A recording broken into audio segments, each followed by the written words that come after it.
If you're just now joining us, you need to know that we are in week 2 of a series called The Power of Forgiveness. And we decided to do this series on forgiveness as we enter into the new year because we were thinking about how so many of us are, as we enter into 2017, are trying to leave 2016 behind. And we thought doing a series on forgiveness might be really helpful for those of us that have some of the hurts and pains that people or groups of people or organizations caused us in the past, and being able to leave those things in 2016 and move on into 2017. And so we decided to do this series on forgiveness. Now, the other thing that you need to know is that this series is really one message delivered over 3 weeks. And so if you missed last week, it would be best for you to go back and to listen to last week's message. However, let me right now just kind of give you a brief overview of what we talked about last week.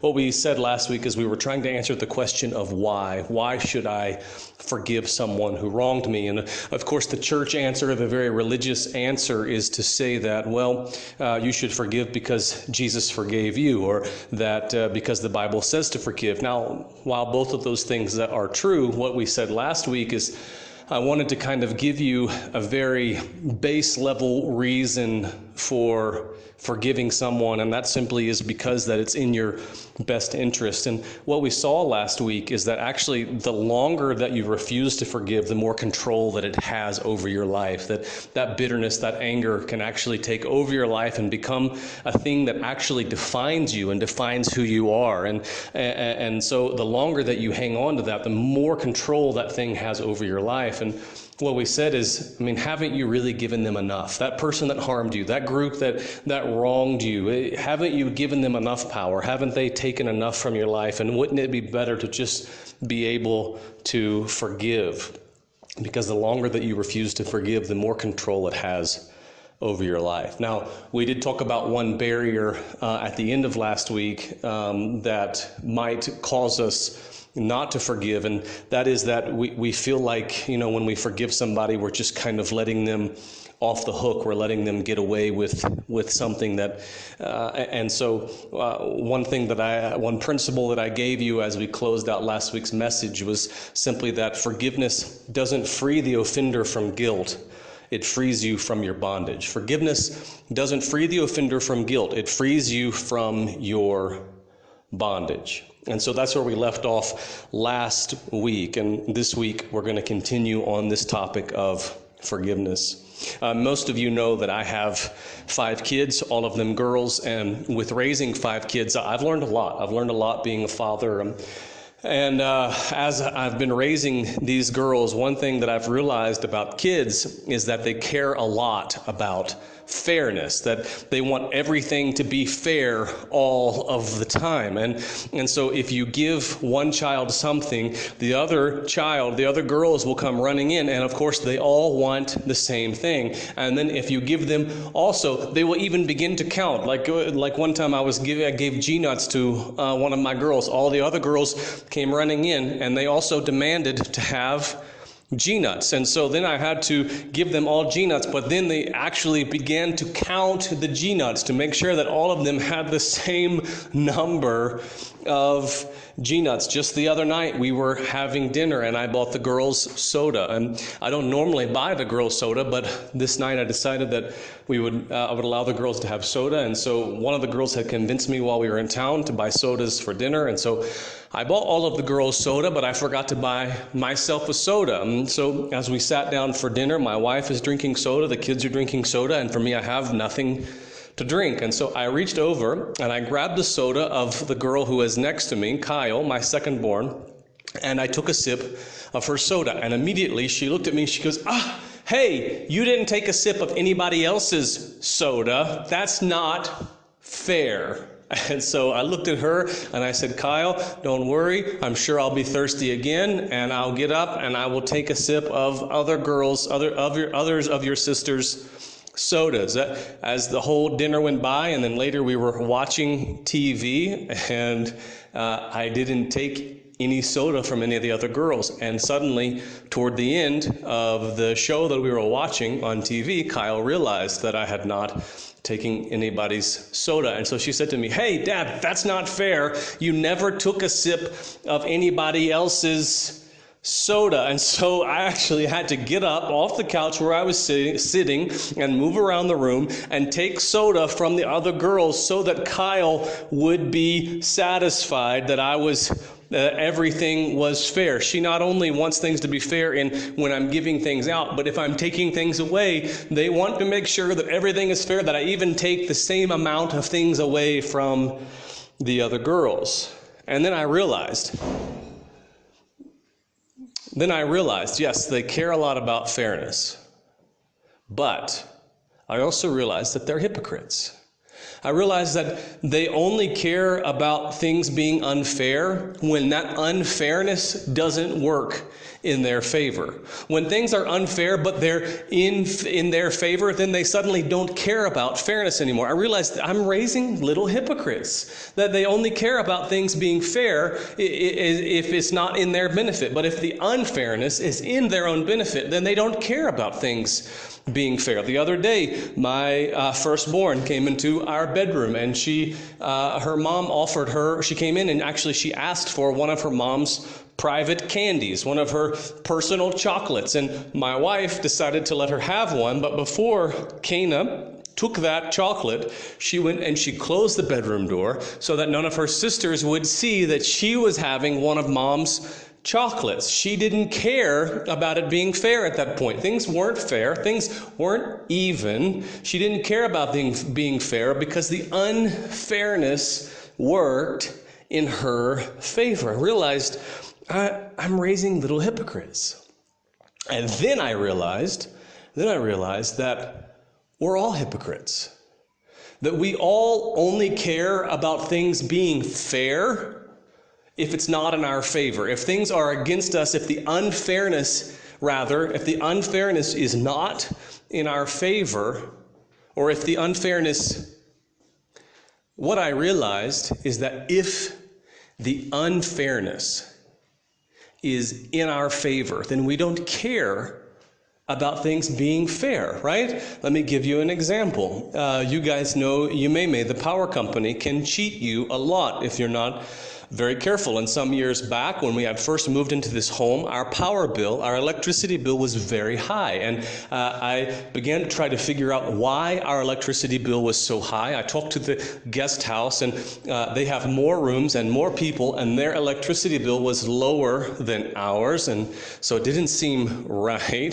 And so one day we went in the house and we switched off everything in the house, and then we went out and looked at the power meter, and the power meter was still ticking by. It was still counting units, even though everything in the house was off. And so we knew that these guys are cheating us. So I began calling Yumime. We began going back and forth, and I was very frustrated because it wasn't fair. I'm being cheated. You're stealing my money. You're overcharging me. Now finally, after some months, they sent somebody by to fix the meter, to give us a new meter. Now, in the months leading up to them coming to give us a new meter, I refused to pay my bill. They would bring a bill and I would tell them, I'm not paying that bill. You're cheating me. It's not fair. I'm not going to pay it. They kept coming by. They kept demanding to enter. And I finally told them, if you come on this compound, I'm going to call the police. You may not come in here. You may not read my meter. You are cheating me, and it's not fair. And if you enter my compound, I'm going to call the police. Now, when they finally came to fix the meter or to give us a new meter,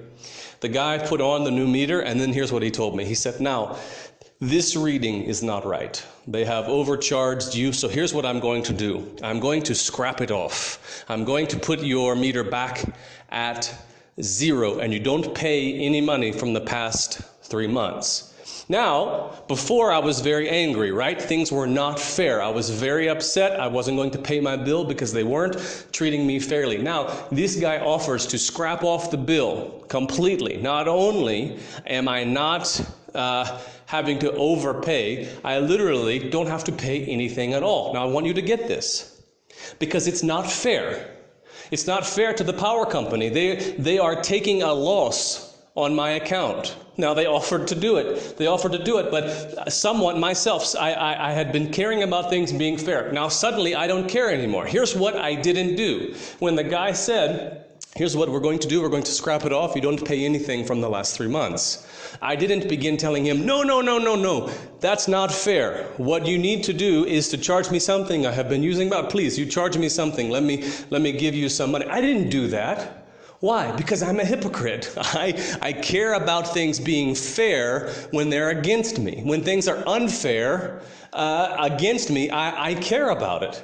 But when the unfairness is on the other side, when it works in my favor, when they're willing to scrap off my bill, suddenly I don't care so much about fairness. And we're all that way. We care a lot about things being fair until the unfairness works in our favor. We're all hypocrites. Now, why do I begin this week's message talking about fairness? Well, it's because of a very simple reason, and that is this: forgiveness isn't fair. Forgiveness isn't fair. And maybe you're here, maybe you're listening to this online, and you're struggling to forgive someone because it isn't fair. You know that it isn't fair. You care a lot about fairness, right? And you're struggling to forgive someone who wronged you because you know that it isn't fair that they be forgiven. Now, here's the thing. We all think that forgiveness is a good idea. When we do something to wrong someone else, we want to be forgiven. We believe that we should be forgiven, even though it isn't fair. We think we should be forgiven, that we ought to be forgiven. But then we struggle to forgive someone else because it isn't fair.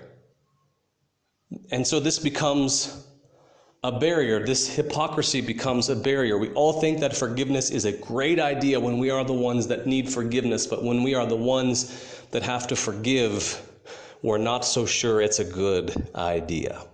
Now, this morning what I want to do is to talk about this idea of fairness being a barrier to forgiveness, that it's not fair. Now, there are usually 3 ways that this kind of shows itself, this desire, this caring a lot about fairness. It usually reveals itself in 3 different kinds of statements. There's probably more. These are the 3 general categories that I have noticed. And that is, number 1, we say they don't deserve it.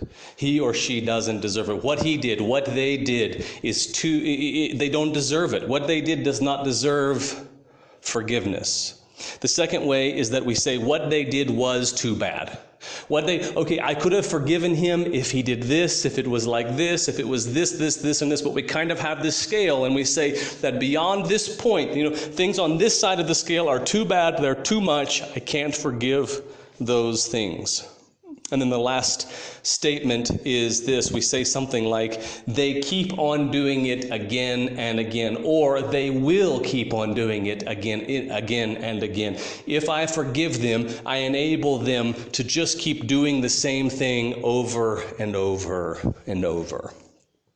And so what I want to do today is to look at each of these objections, each of these kind of statements that keep us from being able to forgive somebody. And really what I want us to do is to look at one verse, just one verse in Scripture that really answers all 3 of these objections at once. And we're going to kind of look at them individually by looking at the different statements from this verse. And then at the end, we're going to try to kind of bring it all together. We're also going to look at some other verses along the way.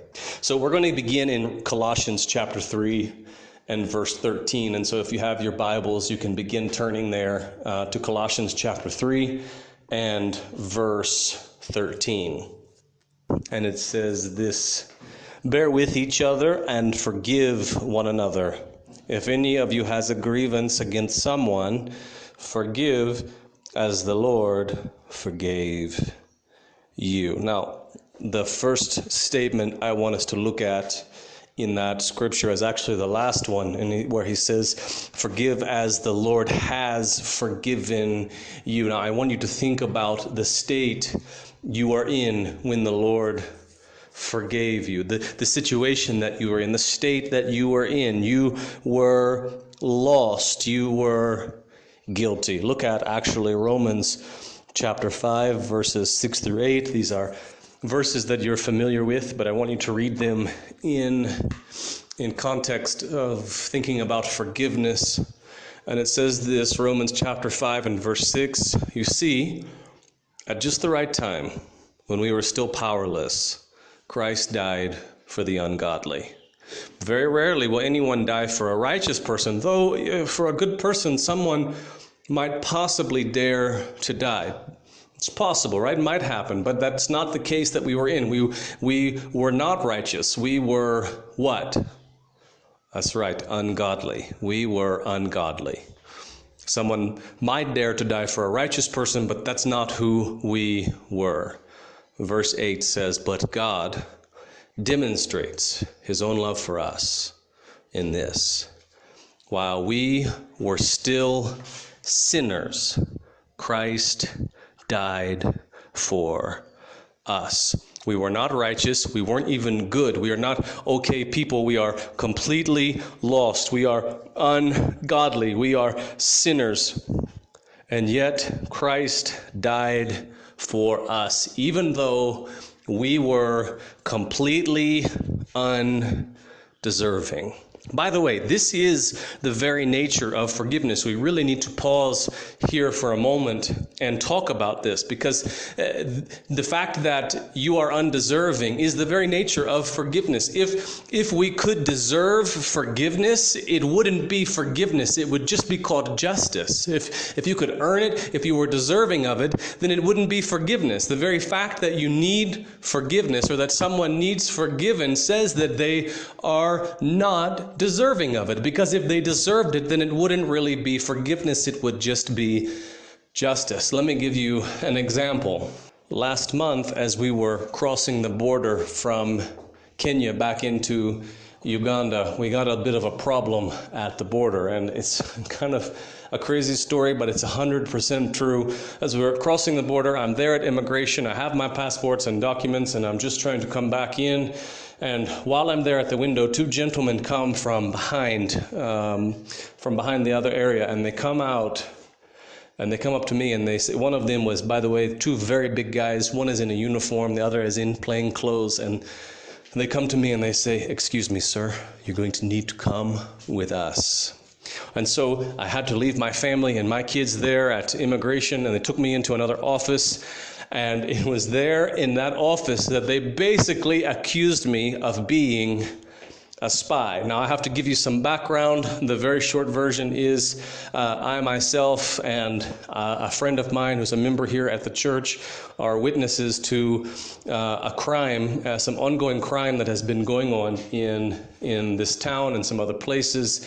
And so because of that, we have been working with the criminal CID, the Criminal Investigations Department in Kampala. And because some of these criminals are supposedly American citizens, the FBI has also been involved. And so we've been working not really with the FBI. I have been assisting them and assisting the CID in this ongoing investigation. Now, as we were crossing the border, I get taken into this room, and these guys sit me down, and they said, this is very serious. You need to be honest with us. Are you a spy for the American government? I said, what? Am I? No, I'm not a spy. I'm a pastor. I don't even know what you're talking about. And they said, so is it true that you work for the FBI? We have been told you work for the FBI. I said, what? No, I don't. I don't work for the FBI. I have been assisting the FBI and the CID in this investigation. I told them the details, and I said, I'm just assisting them.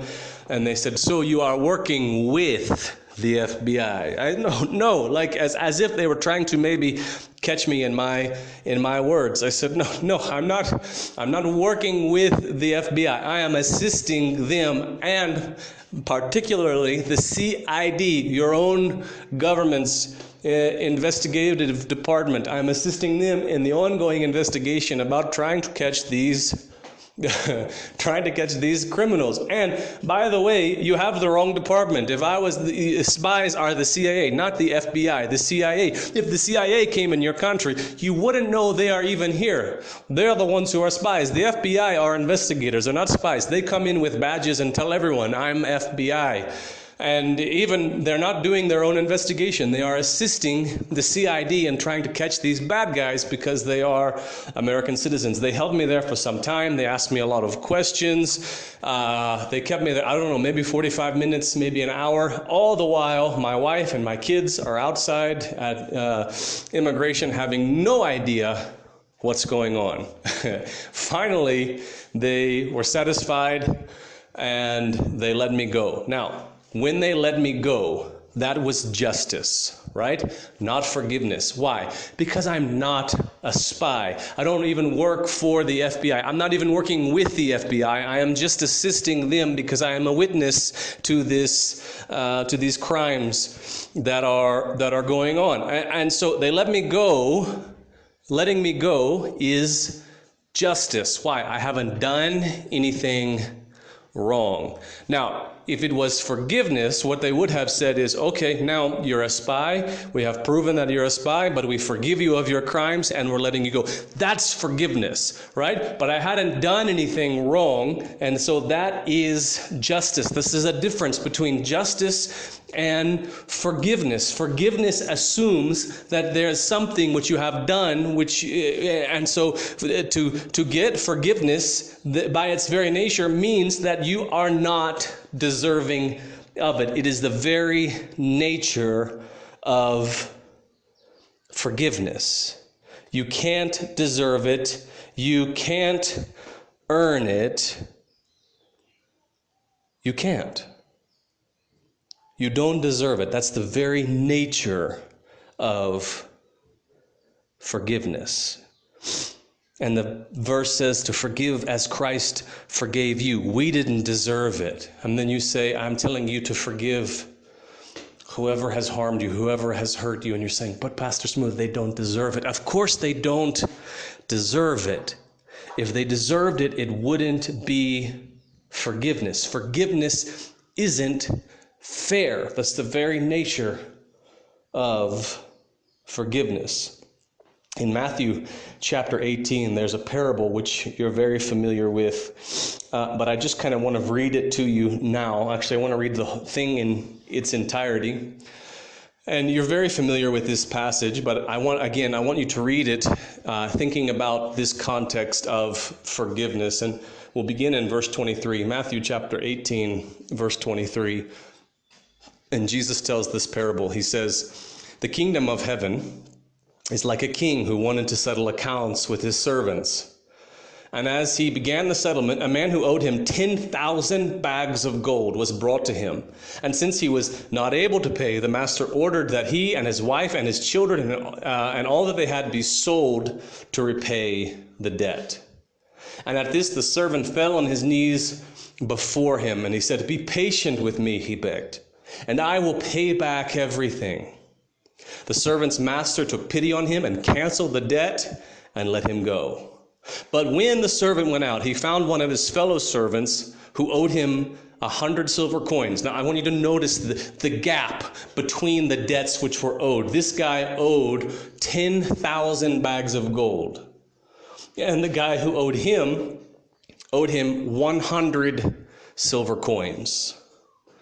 100 individual silver coins. This guy, the other guy, owed 10,000 bags of gold.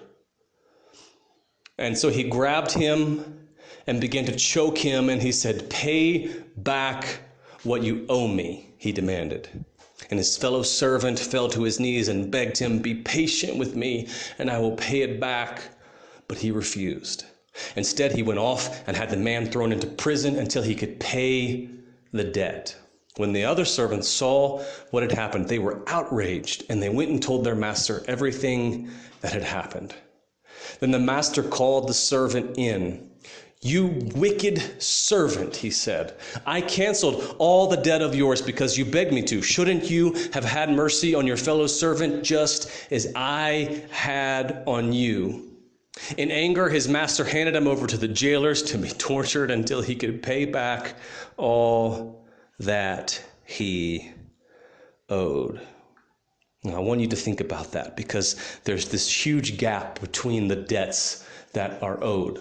This guy, the wicked servant, as we have come to know him, this guy, he owed the master 10,000 bags of gold. And the guy who had a debt against him was 1,000 silver coins. And of course, you can read that story and immediately it strikes you. We know immediately this guy is a terrible guy. Why would he not forgive the debt of the one who only owed him 1,000 silver coins when he had this debt of 10,000 bags of gold, which was forgiven? And what Jesus is saying in this parable is that why wouldn't you forgive the debt that somebody has against you? Why would you not forgive someone else when he has already forgiven you? And the debt that person, that harm that they did you, that thing that you have against them is not even comparable to what Christ has against you. The gap is immense. Our sin, our ungodliness put Jesus on the cross. The gap between those two is not even comparable. And he forgave you. No, they don't deserve it. No, of course they don't deserve it. If they deserved it, it wouldn't be forgiveness. But you were even more undeserving, and Jesus forgave you. No, they can't deserve it. They don't deserve it. They won't be able to deserve it. That's the whole point of forgiveness. And then the thing that it says in Colossians chapter 3 and verse 13 is that we should forgive any grievance, anyone who has a grievance against you. Not some grievances, not the small ones, not the medium ones, but leave out the big ones. No, any problem, any grievance, that we are to forgive all of them. But what we like to do is kind of create a scale. We like to say that we have these things I can forgive, and this thing and this I can forgive. But beyond this point, that's too far. They have done too much. They have gone too far. What they did, remember the second objection, what they did was too bad. And yet, Colossians 3 verse 13 tells us to forgive any grievance, not to create this scale of some which are forgivable and some which are not. In fact, forgive as Christ forgave you. Remember, forgive any grievance. If we're talking about how Christ forgave us, again, let's look at another verse in the book of Romans, chapter 6 and verse 10. Talking about Jesus, the Apostle Paul says this: the death he died to sin once for all. One death for all sin. Not some sin, not the ones which were on a scale. There wasn't some scale that Jesus set up and said that everything beyond this point is unforgivable. No, one death. He died once for all sin. Not some scale, but all. Jesus died for all sin. One death for all sin.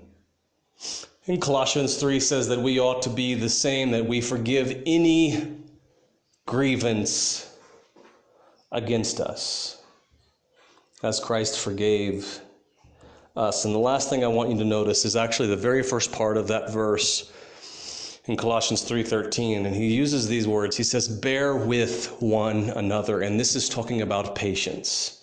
Patience. And this speaks directly to that third objection that I gave you, that if I forgive them, they will just keep doing it over and over and over again, or they have done it over and over and over again. And so I stopped forgiving him or her or them a long time back. By forgiving them, I'm just giving them power to continue harming me and hurting me over and over. You remember the parable that I just read about the wicked servant. Jesus actually told that parable in response to Peter asking a question. Peter came to Jesus and he asked him, how many times must I forgive? 7 times? Now, you need to understand that in Jewish thought, 7 was the number of completion. God created the world in 6 days, and on the 7th day, he rested because everything was complete. And so in Peter's mind, he's setting himself up for a compliment by saying, I'll forgive this person the same thing, the same sin 7 times. And he's asking Jesus, how many times should I forgive? 7 times? And he's expecting a pat on the back from Jesus.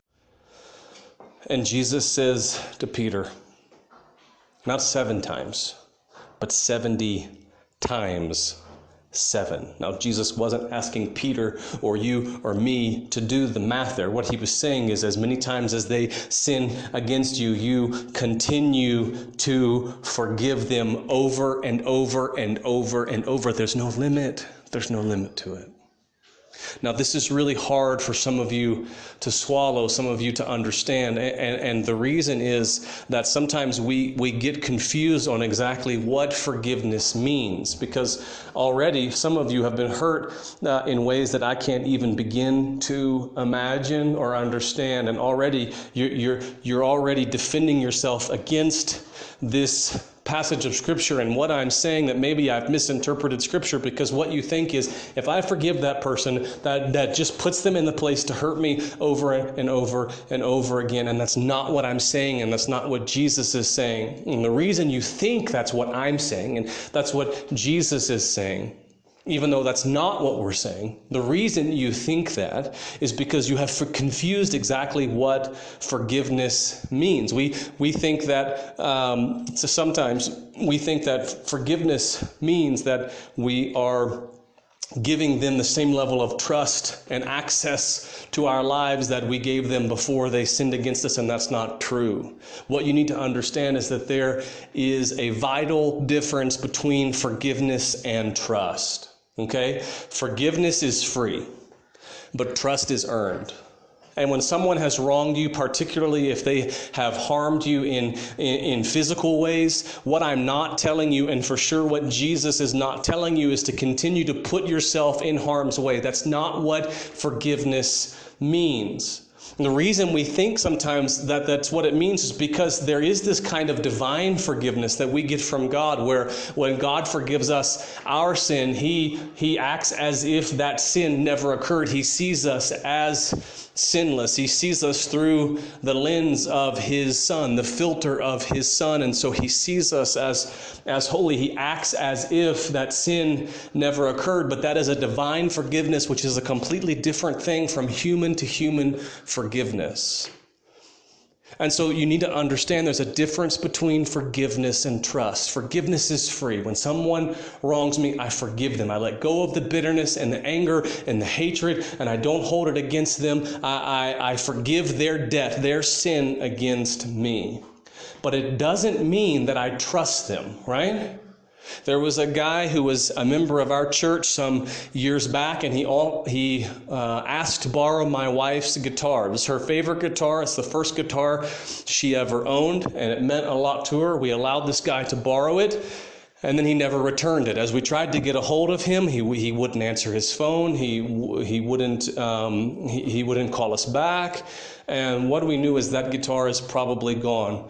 A long time later, probably a year later, he finally came back. He met me in the office and he confessed what had happened. He borrowed the guitar, but while he had the guitar, he got into a tough financial situation and he sold Kelly's guitar for money. And he sat across the desk from me here at the office and he asked me to forgive him. And of course, I forgave him. And to this day, he's welcome in my home. He could come and share a meal with us. I don't mind hanging out with him. I consider him a friend. Now, here's the thing. If he asks me to borrow a guitar tomorrow, guess what I'm not going to do? I'm not going to let him borrow the guitar. Why? Because he has proven himself not trustworthy, and he's going to have to take time to gain trust again, to earn trust. Trust is earned. Forgiveness is free. I gave it to him freely. I don't expect anything in return, but trust is earned. And if he wants to borrow something as big as a guitar from me, once again, he's going to have to start with smaller things. And let me begin seeing that he is trustworthy and that over time he can earn my trust back. Forgiveness is free, but trust is earned. And if there's somebody in your life that has harmed you, that has hurt you, that has done damage in your life, what I'm not saying is, again, for you to forgive them and to put yourself in the middle of harm's way all over again. Trust is earned, and they have to earn that trust back. Forgiveness means letting go of the bitterness and the anger and the hatred and the grudge that you have against that person, not pretending like it never happened. And by the way, the greater the offense, the more trust is broken, and the longer it will take to gain back that trust. And maybe there are certain situations where they will never earn back that trust. But that doesn't mean that they are not forgiven or that you can't forgive them. It says, forgive as Christ forgave you. But Pastor Smith, it's not fair. I know it's not fair. That's the very nature of forgiveness. Forgiveness isn't fair. But listen, Christ forgave you, and your offense put him on the cross. And if he can forgive us, even when we didn't deserve it, even when our offense was so great that it caused him to suffer and die the worst death ever known to mankind, and even if he could even forgive us when we did that to him, how much more should we be able to forgive those who sin against us?